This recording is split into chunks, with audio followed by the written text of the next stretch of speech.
been more cemented in. The next day was the primary, and we had somewhere between 18 that I have knowledge of and 40 school board candidates running on an anti-Common Core platform that won or advanced. And we have House candidates like Jennifer Sullivan and Julio Gonzalez that won on an anti-Common Core platform. The testing backlash grew.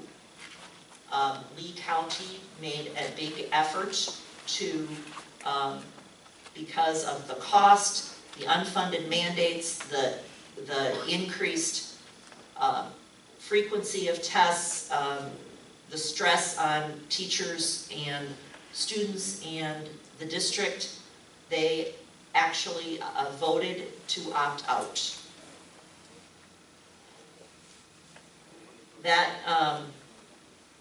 That caused an uproar all across the state, and the state then threatened them with loss of federal funding, loss of state funding, and their and that kids would not graduate. And this is what the governor said about that. They have to look at the unintended consequences of their decisions.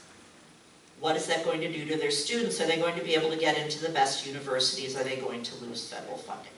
So the man just said, we don't want the federal government interfering in our education system, is kowtowing to the federal government because of No Child Left Behind and Race to the Top.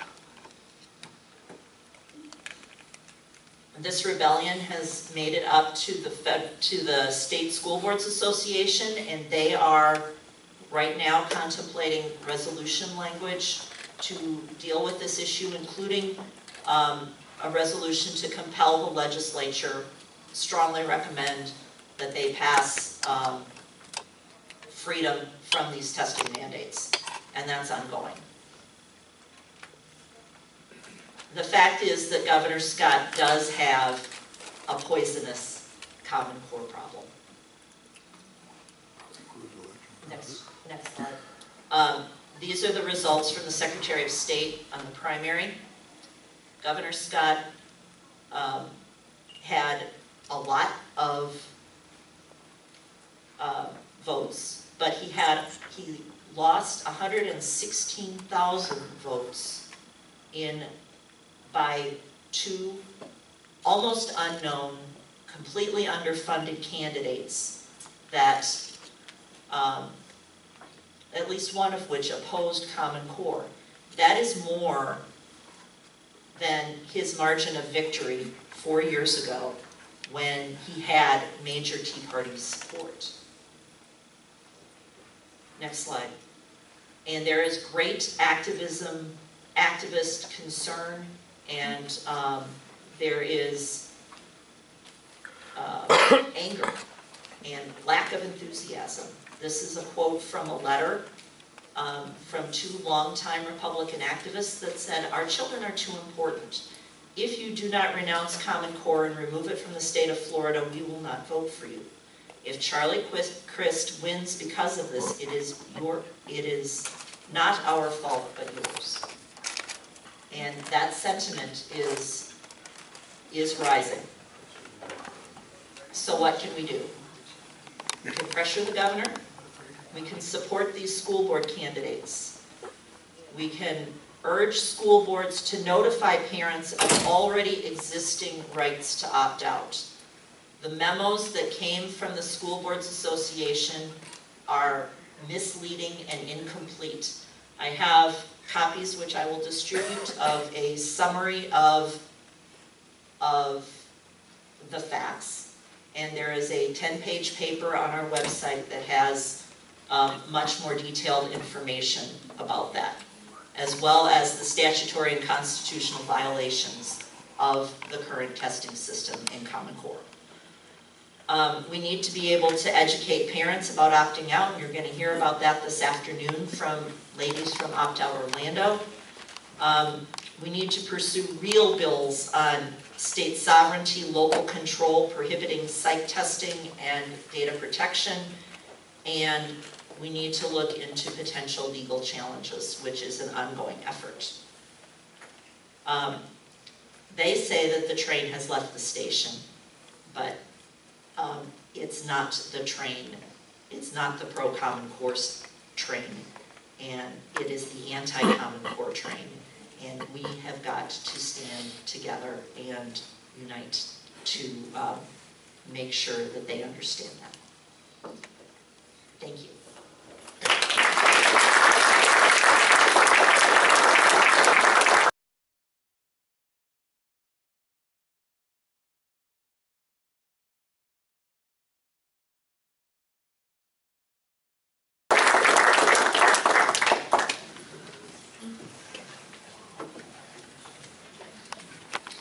Who is a native Floridian and grew up in Pensacola, has been a Vero Beach resident since 1989.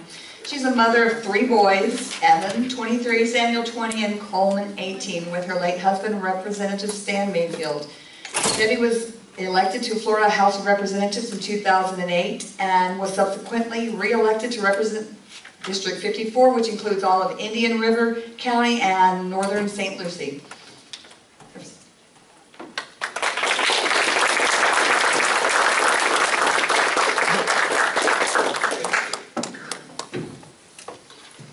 Thank you so much, and you know, I always hate following Karen because she's such a wealth of information. It's unbelievable, and I have depended on her a lot through this process.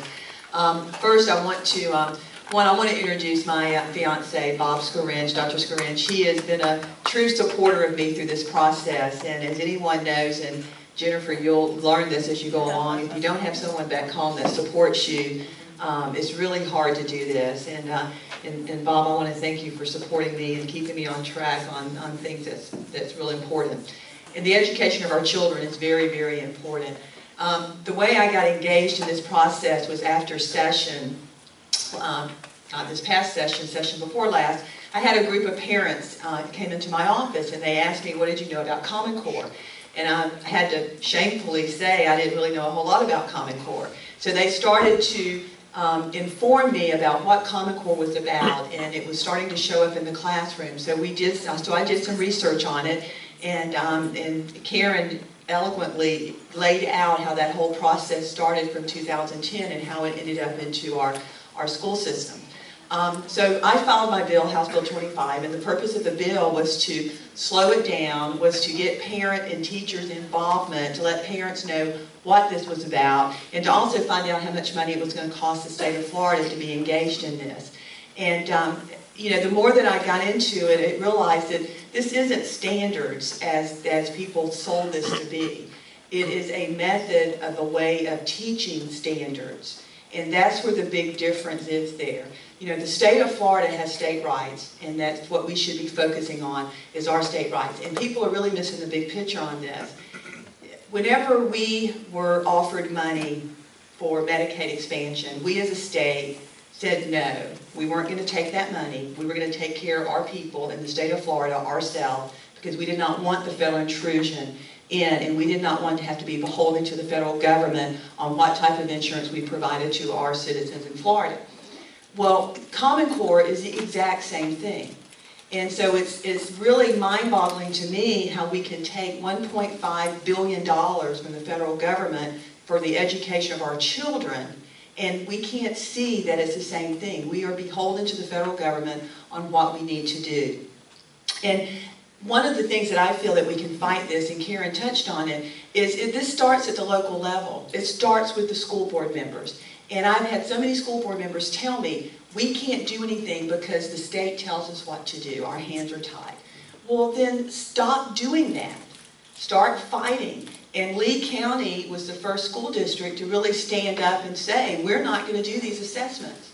And unfortunately, they reversed their decision on it, but that is the first step. And that's what we need to do, is get school board members engaged and let the state know we're not going to do this. And when people talk about, well, you have to, it's legislated, it's in the statute, it's like, well, we put it there. We can take it out. And that's what people are missing. So when they say you have to do it this way, well, no, we can't. We don't have to. We can change the law. That's what we do up there. We change the law.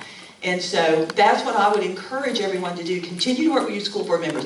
We had 2 new school board members elected, and they were both anti-Common Core school board members. So in Indian River County, we're hoping that we're going to start seeing some changes as well. When Karen was talking about the School Board Association, and they are, they don't, and we're talking about bringing groups together. Well, the School Board Association is against Common Core for different reasons than what we're against Common Core. But that's okay. If we can get together and find that common ground and get them to fight with us, then we have more of a chance to do it. But we do way too much testing. The teachers are not teaching the way that they want to teach to their children based on the children in their classroom. They're teaching based on how they're being told to teach. And so that is what they're upset about, as well as all the assessment. So, one of the things I hope to do this next session, and working with Karen and working with your new state legislator, Representative Sullivan here, is to come up with some legislation that we can make a difference. Whether we start with baby steps of opting out of these assessments and letting them come up with their own assessments. But I'm going to tell you, the biggest thing that we can do is to stop taking the money from the federal government. Put a plan together. Put a plan together that we can start easing out of this $1.5 billion that we get from the government to educate our children. That's where we really need to start and be focused on to get out of it. So, I want to thank all of you guys for coming. I look forward to our panel today after lunch and kind of go through some of the steps that maybe we can do to get legislation going this next session. And I know Miss Jennifer there is going to be, she'll have my bag this year when people last year didn't have it. That was sitting in the hallways with me. But thank you very much.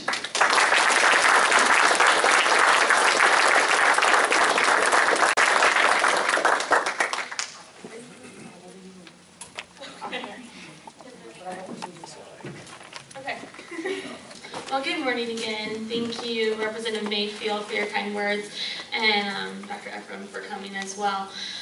Common Core is a huge issue, as we all know, and I ran a campaign against it based on the conversations that I had at the door with people, and that was really our effort and how we were able to get elected. It's grassroots. And so what I want to spend just a few minutes that I was just given is talking about how you win a race, because I've worked since 2010 on several races for really great candidates.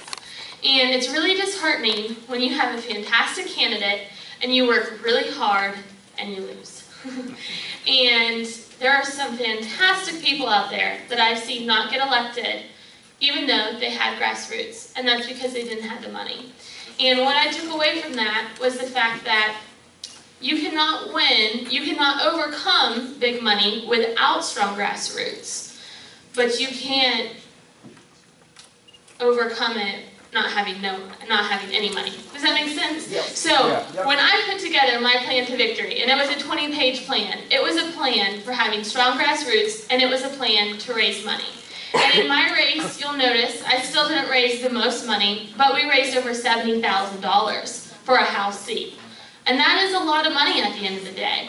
And because of that, we were able to have a presence in the mailbox to all the homes that we weren't able to knock on due to them being gated or in rural areas. And so what I want to encourage you is, as you're looking for those candidates, as you're looking for those quality people to be able to get behind and support, it's so important.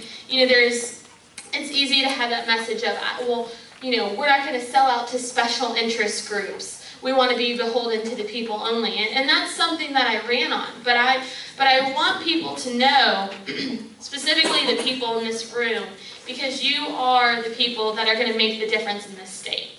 You are the people that are going to make the difference in getting those quality people elected and turning the face of the state of Florida. I truly believe that. And so I want you to have a realistic picture that while it's being presented that I won on grassroots alone, which is true, I had an incredible ground with over 150 people. If in the last 3 to 4 weeks of the race, we did not have other partners that got behind us and put us on TV, we would not have won the race. And that doesn't mean that I sold out to anyone.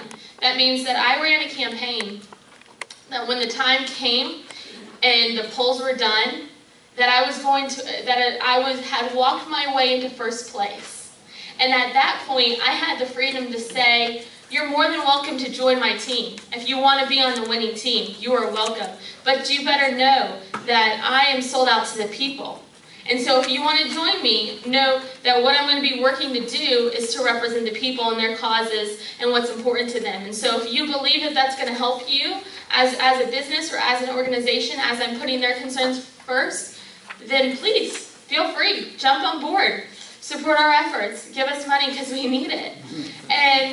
And that's how we ended up being able to win this race and overcome being outspent, by those who raised $150,000, $170,000 while we only raised $70,000. So my encouragement would be to you that as you're working with candidates, as you're out finding candidates, as you're out working on campaigns from the beginning, make sure that candidate realistically understands that money is an issue and that you can't win without raising a good amount of money.